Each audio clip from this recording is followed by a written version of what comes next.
Amados irmãos e irmãs, a igreja celebra a grande solenidade, enorme solenidade da Assunção da Virgem Maria. Primeiro mistério glorioso, a ressurreição do Senhor. Segundo mistério, a ascensão do Senhor. Terceiro mistério glorioso. Vamos lá, terçários, fazer a provinha. A vinda do Espírito Santo sobre a Virgem Maria. Quarto mistério glorioso. E o quinto, a coroação da Virgem Maria. Esta solenidade, ela é celebrada no dia 15 de agosto. Mas para que todos os fiéis possam celebrar, viver, a igreja no Brasil a transporta para o domingo, este é domingo de hoje. E olhar para a Assunção da Virgem Maria é um tanto quanto desconhecido para muitos. Até porque essa festa ela só tem 75 anos, 1950, com muito trabalho, o Papa Pio XII conseguiu promulgar, graças às chaves da infalibilidade papal, porque muitos foram os inimigos que se levantaram contra esta festa, principalmente os teólogos. Por quê? Porque talvez queriam ver algo material, né? É igual a Nosso Senhor que andou sobre as águas, né?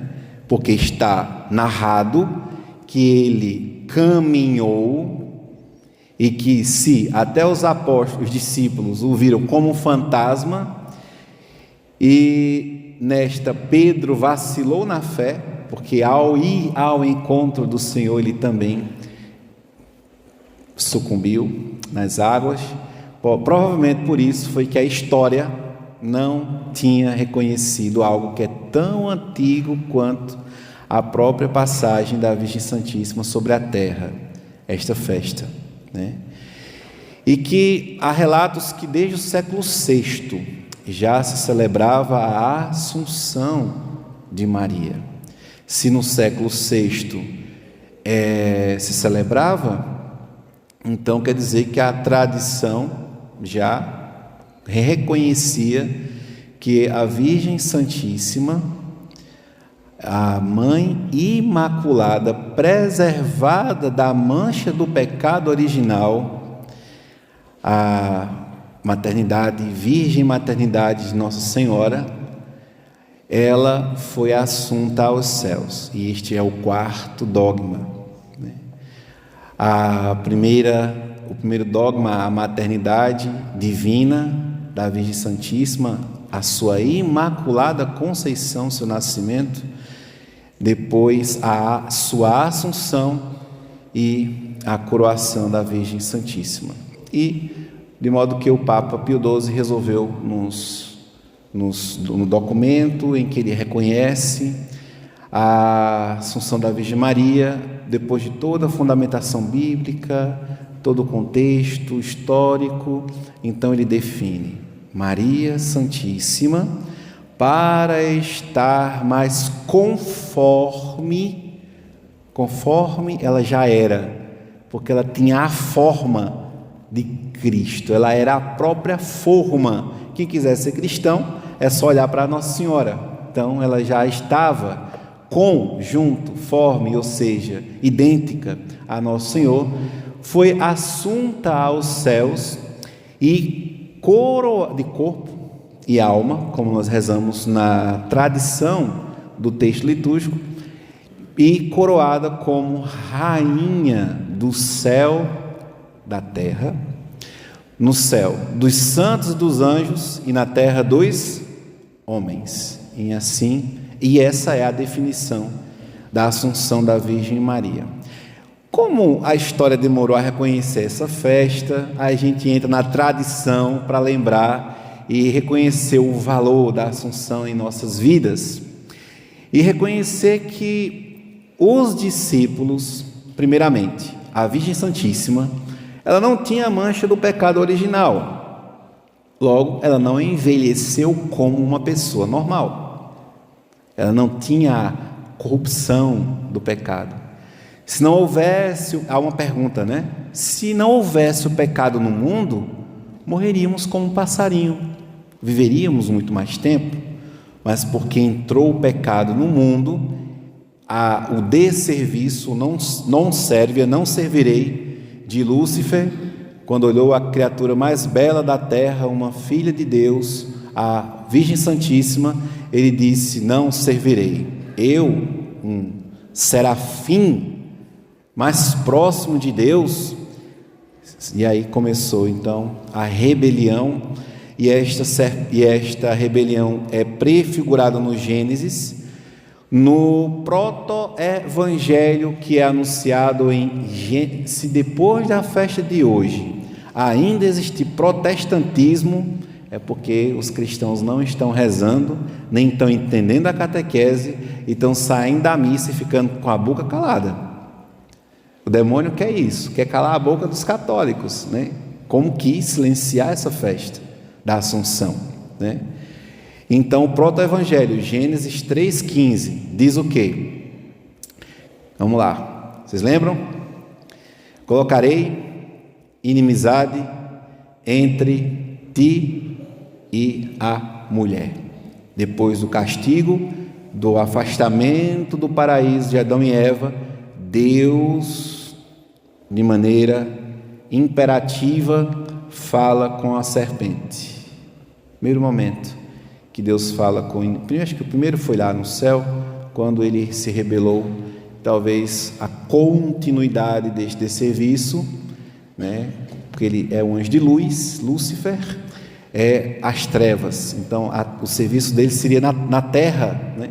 Logo as trevas entrou no mundo, ou seja, o pecado entrou no mundo a partir disto, né?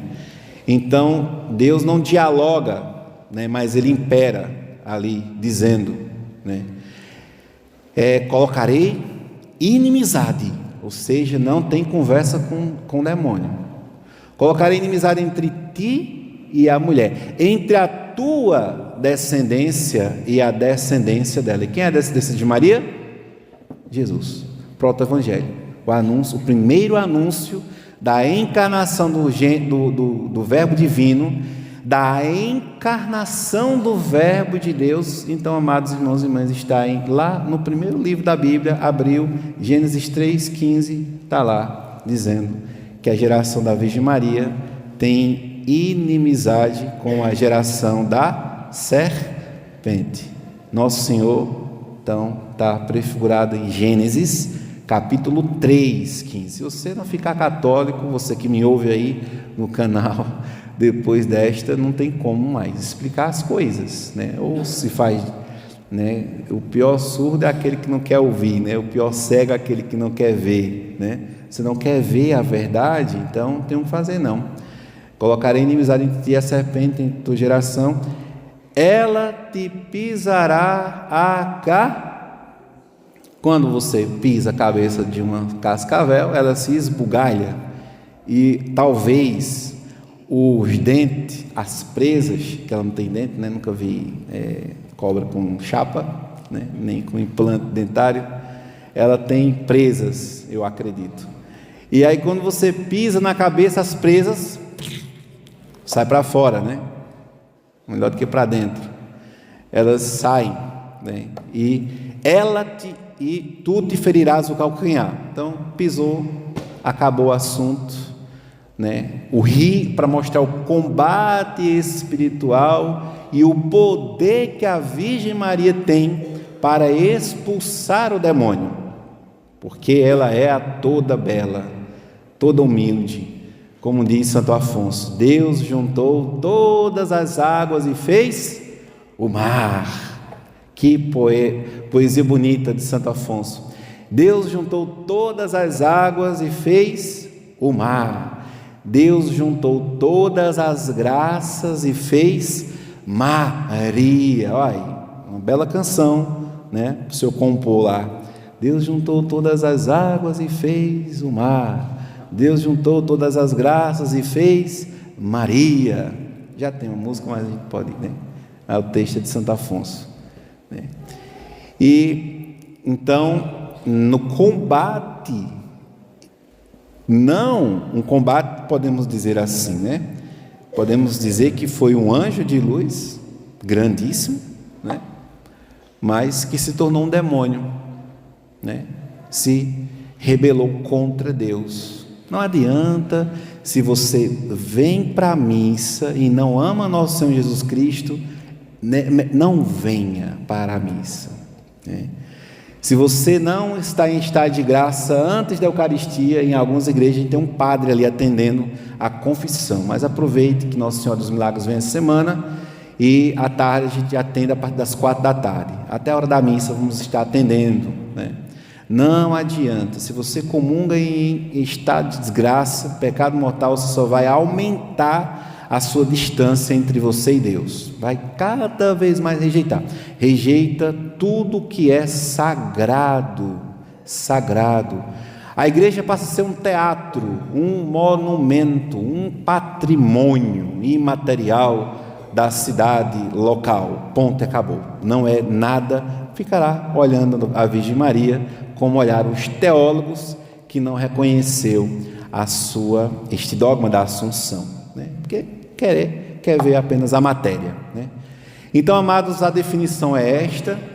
Nós lemos em Gênesis, como lemos no texto de hoje da primeira leitura, a arca da aliança da missa do dia, que foi conduzida pelos levitas, orientado por Davi, hoje encontra-se no céu. A arca da aliança é Nossa Senhora, a Virgem Maria. Ela está então no Apocalipse. Aquela arca do Gênesis está no Apocalipse. Maria está do Gênesis ao Apocalipse. Tem que dizer o nome, a arca da aliança. Quem é a nova e eterna aliança? Então vamos fazer a prova os católicos. Quem é a lei, minha gente, da igreja, os mandamentos, das tábuas do Antigo Testamento? E quem é a nova lei? Eita Senhor, vamos rezar aqui o cálice. Este é o cálice da nova. Estão na missa sem ver Jesus. Cuidado, católico, né? Daqui para ali é só uma tapa aqui atrás, né? Para você passar para lá, né? Bem ligeirinho, se não estudar, tá? Se não rezar, né? A dura cerviz, né? Aqui, ó, cabeça dura, né? Vamos amolecer a nossa consciência estudando a religião. A Igreja Católica é uma religião, temos que estudar a religião, né? Você não vai, né, dirigir uma máquina de lavar sem ler o manual da máquina. Você não vai manipular um equipamento sem ler o manual da coisa. Tem que ler o manual da igreja, que é o catecismo. Lá vai estar toda a história da Bíblia, né? Então, esta mesma arca, ela é aqui, é importante repetir isso, né? Porque o pessoal teima dizendo que Maria não está na Bíblia, que os textos é tudo, né? E começa. E esse livro está lá na outra Bíblia de Lutero, também o Gênesis também está na Bíblia de Lutero, né? Também não precisa estar, né, falando contra Lutero, que o pobre, né, coitado, né? Enfim, apareceu no templo de Deus que está no céu a arca da aliança, Maria, ela que guardou Jesus no seu ventre, né? Então apareceu no céu um grande sinal, aí só se desenhar, uma mulher vestida de sol. Quem é o sol? Jesus.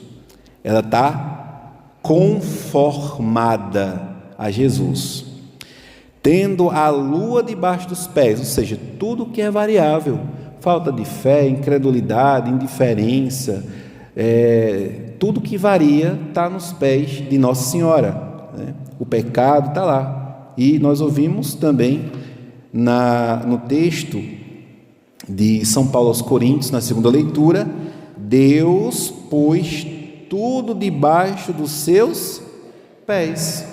Não tem como estar debaixo dos pés de Jesus e também não está debaixo dos pés de Maria. Não tem, né? Como?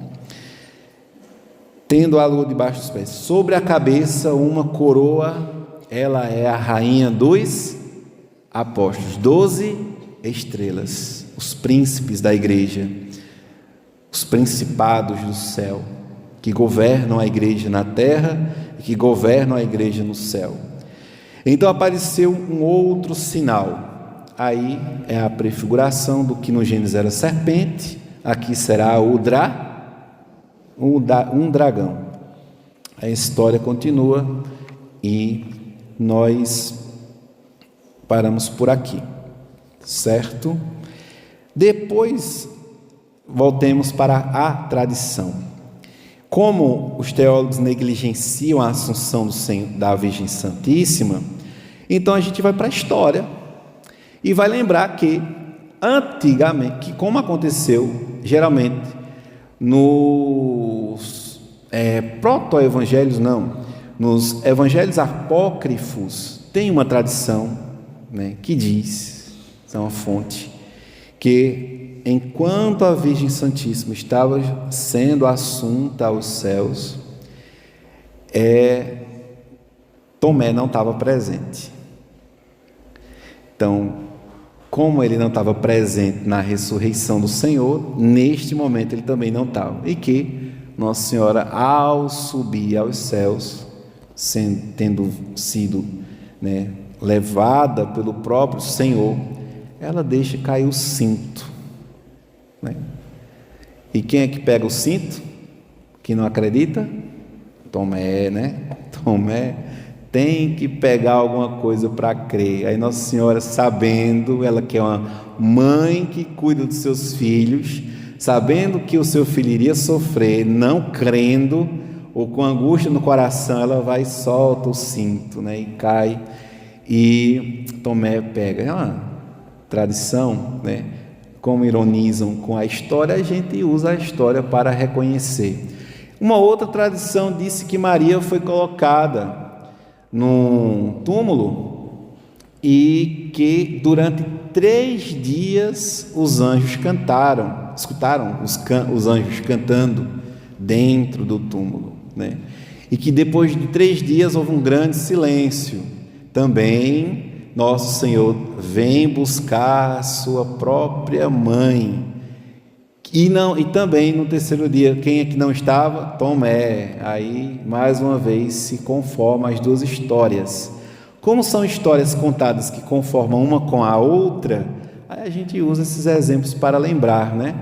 Então, que bonito foi, deve ter sido grandioso, né? A leveza de Maria Santíssima, e é isso que nós queremos trazer para a nossa meditação, a leveza que faz com que Maria suba aos céus, a ausência do pecado. Provavelmente Maria Santíssima não cabia mais na terra, como ela não tinha mancha do pecado, ela então sabia certamente o dia, a hora, e ela não envelheceu como uma pessoa normal, porque os dons preternaturais revelam que se não houvesse pecado, nós viveríamos muitos e muitos anos, né? Então provavelmente as rugas, os cabelos brancos não atingiu tanto Nossa Senhora, né? Ela morreu um pouco jovem, mas de uma idade assim, dos seus 63, 65, com 14, 15 ela deu à luz ao Filho de Deus de maneira sobrenatural, com 33 anos de vida, né? Vamos lá para os 43 anos, mais um tempo que ficou com os discípulos que narram a sua presença, como Lucas. Provavelmente Maria morreu, em grandes aspas, com 63 anos, 65, não uma morte, mas uma dormição. Maria dormiu. Igual a muitos, né, na missa. Principalmente quando a gente fala de Maria, dos anjos, ele dá um sono no povo. É o demônio, minha filha.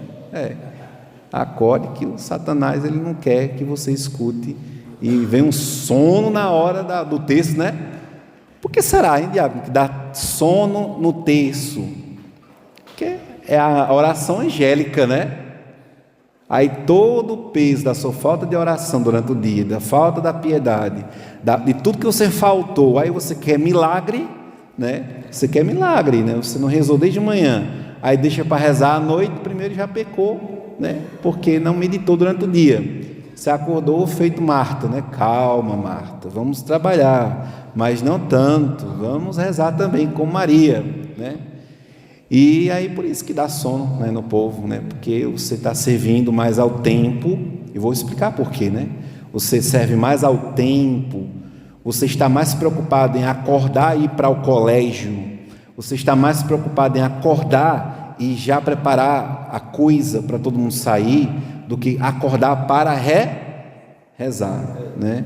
Com Deus me deito, com Deus me deito, com o celular me desperto, né? E aí não tem como desse jeito viver, né? Você vai abandonando a oração e o inimigo vai tirando a intimidade de Deus na sua vida, né? E você vai então adentrando nessa correria, sendo servo, escravo, não da Virgem Santíssima de Deus, mas do trabalho, do comer, do beber e das preocupações da vida. Tudo precisa estar onde? Debaixo dos pés. Olha aí Nossa Senhora nos ensinando mais uma vez, tudo precisa estar submisso, submetido à vontade. Então, o que é vontade de Deus? Quando eu acordo, fazer o sinal da cruz, né? Rezar, pedir o Santo Anjo, pedir o Espírito Santo, ver o Evangelho do dia, meditar um pouco no Evangelho, né? Então, é mais ou menos este caminho. E aí, os apóstolos, voltando para a história do túmulo, para colocar o corpo de Nossa Senhora, colocou muitas ervas dentro do túmulo. Por isso que o povo antigo, no dia de hoje, fazia procissão de luz. Eu lembro, no bairro das Malvinas, criança, no dia da festa da Assunção, porque é a padroeira da nossa diocese, a Imaculada Conceição, mas a gente coloca também na memória a Assunção da Virgem Maria, porque é dogma sairmos em procissão com as lanternas, né? E com os ramos na mão. Então, no dia, o povo trazia estes ramos para a igreja e o padre abençoava os ramos com a bênção sacerdotal, que é exorcística, e as pessoas levavam os ramos para casa. Então, um raminho com a florzinha, e esse ramo era colocado no quarto. Para quê? Para espantar os ataques das serpentes ou dos bichos peçonhentos. E eu não duvido que tinha gente que colocava na meia, na canela, que é para as cobras não picar a canela. Era assim que se fazia antigamente. Esqueceu, tem mais não. Se a CNBB não coloca a festa para o domingo, passa batido, né? Nem lembra, né? Então era assim, né, que se fazia antigamente, por conta dos discípulos. Depois a igreja que celebra com esses ramos, que é o padre abençoa e que serve para são uma bênção exorcística e serve para espantar os répteis, os insetos peçonhentos, as cobras, porque Nossa Senhora pisou na cabeça da serpente.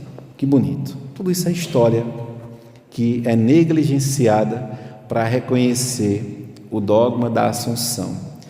Depois, para concluir, o Papa Pio XII, usando as chaves, a infalibilidade papal, ele e o poder da regência e o governo da igreja, ele promulga o dogma. E o resumo é esse: A Virgem Maria, para estar mais conforme ao seu Filho, foi assunta aos céus, elevada de corpo e alma e coroada como rainha do céu, da terra, dos santos, dos anjos e dos homens. E aqui temos os dois últimos mistérios do texto glorioso: a Assunção e a coroação de Nossa Senhora. O que podemos, amados, então tirar para nós é isto. A missa, o padre diz: o Senhor esteja convosco, Ele está no meio de nós. Corações ao alto. Será que está em Deus?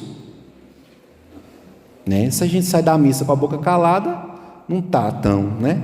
A boca fala do que o coração está. Corações ao alto. Sursum corda, né? Nosso coração está em Deus. Vamos lá, vamos pedir a graça.